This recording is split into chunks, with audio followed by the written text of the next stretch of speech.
At this point, something that would be a big deal is if ThorZaIN came back and 3-0'd Jjakji, reverse all-killed him, if you will. But in order to do that, he needs to win this game, and there he is, the green Terran to the top left part of the map, Miles ThorZaIN. And over at the right side of the map, ready to possibly 3-0 his opponent and move on to the winner's bracket finals. It is Eneshosa Jjakji.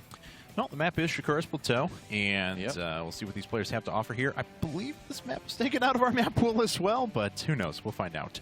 Hey, well, why not? We might see, like, Incineration Zone soon or something. Slag Pits is up next. Point. Yeah, that's right. A little bit of Scrap Station. Oh, yeah. No. Get excited. Never. Get excited about old maps. Yeah, it'd be cool if we saw those again sometime soon. I agree. Yeah.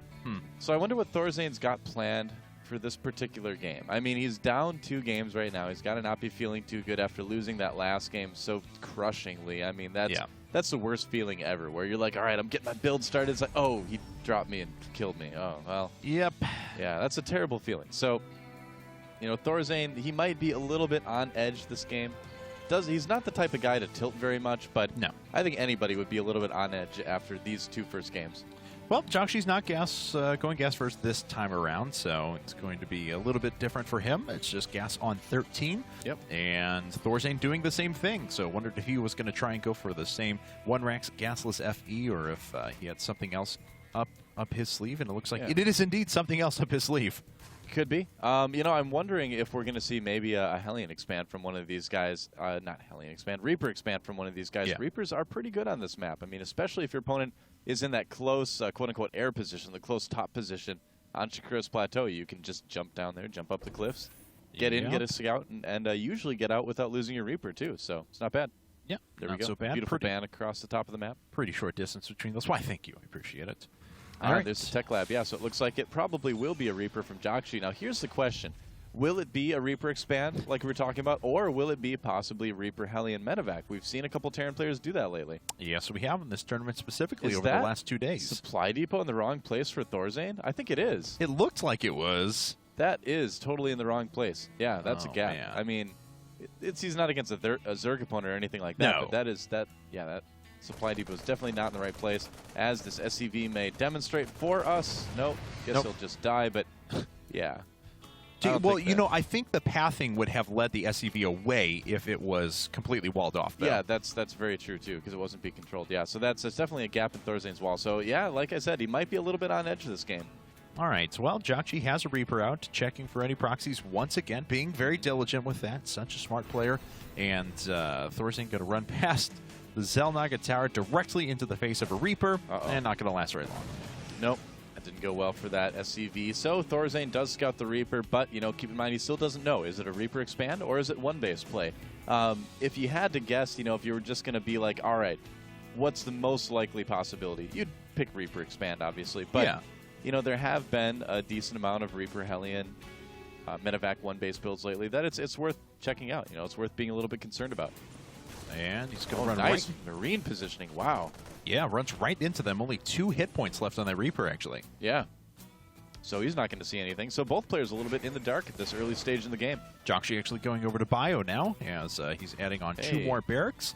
All right. And we'll see if he ends up, you know, just adding tanks on after that. This becomes super heavy marine production, or if he is going to dedicate himself to some aggressive bio play. ThorZaIN, on the other hand, he has an expansion coming up, a tech lab being built on the factory next to the starport as well, so we'll probably see some Banshees, but of the uncloaked variety.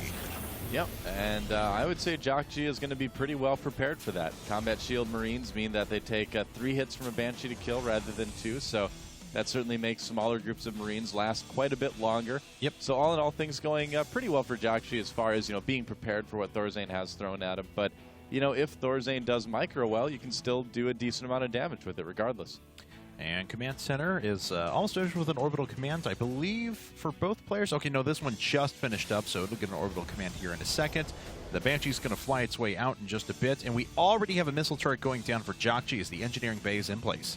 Yeah, just kind of playing it safe. I don't think he got in there and saw anything, but, you know, if you see your opponent is walled off like that, if you see they're being kind of secretive, it's totally worth it to get that engineering bay and just get a get a turret up. It's not a big investment. You know, we see Zergs. We used to see Zergs do it all the time against Protoss, just get that Spore Crawler. Well, ThorZaIN, he's actually putting up reactored Hellions and right after this in a Raven, so he may be staring down mech here in a bit. Yeah, it's a possibility. We'll have to see what he can do with this Banshee. It's coming into Jjakji's main base right now, where Jjakji's Marines looks like they are in position, and the turret finishes just in time. That's so cool, too, because he left that unfinished just a few seconds so we could cancel it if the Banshees weren't going to be there. Such a smart play out of Jjakji. Yeah, that's a new little trick that we've seen some Terrans do. Before in the past, you know, they've just finished it, right? Yeah. But now, you know, you're kind of utilizing every little strength of the race, one being that you can stop a building mid-completion and just kind of wait and see if you need it. So, yeah, I love that by Jjakji. I think that's a great move. Oh, no, the Banshee. I can't believe that just happened. ThorZaIN clearly on edge this game. He's going to go for mech, but yeah, he's clearly having a tough time. And the worst thing is when you're a little bit stressed out like this when you play, every little thing that happens just kind of elevates that. So yeah, it's going to be tough for ThorZaIN, definitely. A little bit of a supply block, though, for Jjakji for just a moment. Yeah, Jjakji's not been very clean this game at all. You can see it reflected in the supply. He's, you know, he is finishing up the supply depots now, but, you know, he was a little bit behind on his infrastructure. He had his upgrades coming all right, but was just a little bit off his normal Jjakji self. Yeah, I feel like he was thrown off a little bit by not knowing what ThorZaIN was doing. Ended up being prepared for it anyway, but, you know, it kind of caused him to be a little bit sketchy on his early building. So here comes the drop from ThorZaIN now. Looks like it's going to be a Hellion drop in the main base. Yep. Blue Flame is coming up as well, but of course it's going to be quite a while before that ever finishes up. Yeah. And we'll see what ThorZaIN can do here in just a bit, as he is working off of quad gases now, so he'll have enough to support those 3 factories as long as one of those is producing Hellions the whole time. Here they come, and oh, Jjakji not quite responding here, and he's going to lose a couple SCVs, it looks like. Yes, he is. Quite a bit of damage being done. Let's go ahead and take a look at the workers killed. 9 of them. He didn't go after the big group of them off to the side. Looks like he is going to opt to pick those up and move out of there. Forces a stim out of Jjakji as well. Big stim. Yeah, really nicely done by ThorZaIN, knowing exactly when to pull out of there. Didn't lose hardly any health on any of his units, and yeah, killed a good amount of workers. Not bad. Oh, including that one. It's like, oh no, run. Oh, this is just... What am I doing? Sad. It's just not even fair. I like how it just falls over flat, too, onto its face when he goes down. Aw. It's like watching the dude in Planet of the Apes getting chased by the apes on horseback. He just can't run fast enough. Can't get away. Only they have spears. Yes. Spears are terrible, actually. Horrible, horrible instruments and ways to die, so... Well, it's a great way to hunt, too. That's true. You know, if you're trapped on a jungle island and there's only wild boar, I'd love to have a spear. That's true. I mean, you've really thought through that scenario as well. Yeah. You were prepared to hunt. Watched a lot of Survivor, man. Nice. I'm prepared. Oh, well, not man versus wild. I want to make that clear. Only Survivor, man. Oh, good. Oh, man. That's a lot of Marines dead right there. Yes, a few Marauders being thrown in to tank some of this damage as well, but siege tanks are in position now, and Jjakji has just lost an incredible amount of bioforces, down 40 supply now. Yeah, man. Wow, ThorZaIN, this is a very surprising early push for him to do here, and I wouldn't be surprised to see him put an auto turret on the high ground, too. There he goes, just to make sure he has vision as he moves up. And ThorZaIN is just doing fantastically in this game, way ahead here. And Jjakji, he's got a couple tanks coming out, but oh, actually, no, he doesn't. Oh, look at this.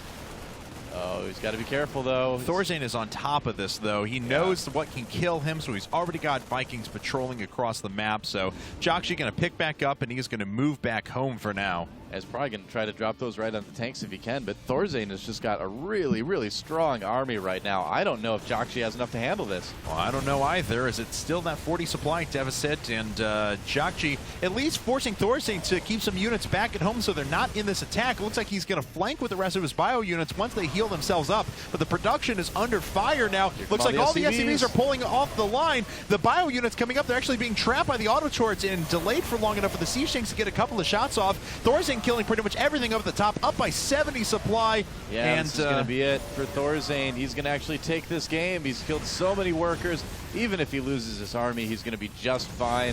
Yeah, as the last couple of units are finally going to fall for him, but I guess the only real consolation is that Jjakji has a base down at the bottom right, but he's back by 70 supply. He has no army to speak of at all, and he is down to 5 workers. ThorZaIN could just move out and kill Jjakji right now. He could decide to just kind of play it safe. The Raven makes it out, the lone sole survivor of the great battle of Jjakji's base. But you know, ThorZaIN, he's, like I said, he's in a good position to just move out and end the game if he wants to. Yeah, Marine overhead here. It is going to pick up on those Vikings. ThorZaIN moving down, though he may intercept these medevacs. Not sure. It looks like he wants to make sure that he's not going to die to any of this. He's got to be careful with this. Lifting one Viking, but he's going to lose this one on the ground. Yes, he does. Jjakji pushing his way up. We'll see if any sort of units come back to defend. Looks like they are. ThorZaIN, the Spoon Terran, of course. He knows he's gained himself an advantage. Yep. But I've got to say, it is an advantage, but that supply gap has caught up just a little bit because Jjakji is working off of 3 orbital commands already in this game. Yeah, that's true. That's one thing that ThorZaIN kind of didn't count on as well. But, you know, he's still just so far ahead. I mean, if ThorZaIN just macros, he should be able to keep that lead, move out with a force that Jjakji just can't handle. Jjakji right now, what he's really going to be looking to do is deny ThorZaIN's third base and also try to find ways to drop and kill important buildings. You know, he needs to do little things like that to kind of get himself back into this game at this point. And Hellion barely going to get, well, no, okay, well, he could have gotten away, but he decided not to, decided life was not worth living at that point. Let's see here, though. ThorZaIN is sitting on 70 workers to the 25 of his opponent, and it still accounts for almost an 80 supply advantage now because he is producing so quickly. About to saturate that third base as well. Yeah, you know, I feel like ThorZaIN's almost ready to just push again. He's reached that 150 supply mark. He's got +1 weapons finishing. I'd say this might not be a bad timing at all. Looks like he's getting prepared to maybe start to move across the map. And as you can see, Jjakji, his army is just not very big. That's not all of it, but it is most of it. And we do have high-sec auto-tracking coming up here. Oh, no, the tanks are unprotected in the middle. Oh, the Hellion's barely getting back in time. Yes, and it looks like that Marine going to get cleared up, though, and the Planetary Fortress going to finish. I like a high-sec auto-tracking as ThorZaIN was putting a ring of turrets around, so going to give them additional range, going to give the Planetary Fortress a range of 7 as well, so we can outrange all the bio units. Nice little decision there. Yep, definitely a good thing. It scans to see the army. He's like, yeah, I think I can take that. And he's just going to start slowly rolling up now as here comes the stim from Jjakji. ThorZaIN's got to siege up in a hurry here. We'll see if any of those tanks go down. No, they're going to fire basically all at once. Man, a lot of bio units have gone down. Jjakji not really reinforcing with anything, and he's just lost all of his bio units up at the front. Yeah, pretty much. He's still got a pretty decent supply, and ThorZaIN did lose all of his Hellions. He's going to continue to push just with tank Viking right now, and as long as he leaves us in siege, he should be able to take that down very easily. Yeah. Yeah. All right, there we go. More Hellions. GG for Jjakji.